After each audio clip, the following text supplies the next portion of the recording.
The United Nations has called for an investigation into possible war crimes after Israeli forces shelled another UNRWA school in Beit Lahia in northern Gaza with white phosphorus bombs, killing 2 children and injuring several other people who were seeking shelter after having been forced to flee their homes. This is the 4th UNRWA-run school to have been hit by Israel during its 22-day-long offensive against the besieged Gaza Strip. UNRWA officials said what happened amounted to a dangerous escalation. But we have to get justice. We have to get accountability for those who are responsible. They must answer. They must answer under the terms of the Geneva Convention for their own actions, not justified against the actions of anybody else.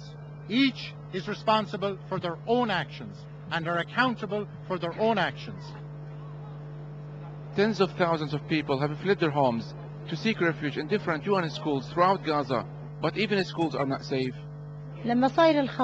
We were forced to flee our homes and had to seek a safe shelter. We thought the UNRWA school was safe, but look what happened.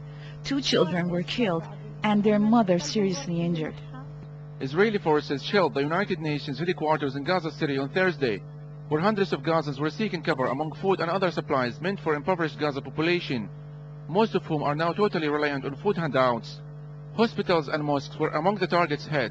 Israeli invading forces backed by tanks and warplanes continue their around-the-clock air and ground attacks on the densely populated strip, bombing residential houses and killing more civilians.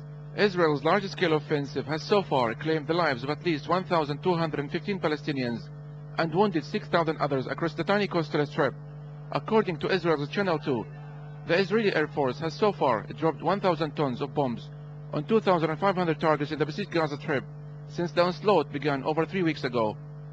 As Israeli Security Cabinet announced its intention of voting on a unilateral ceasefire, its forces have carried out massive raids, sparing not even a UN-run school, in which hundreds had been taking refuge.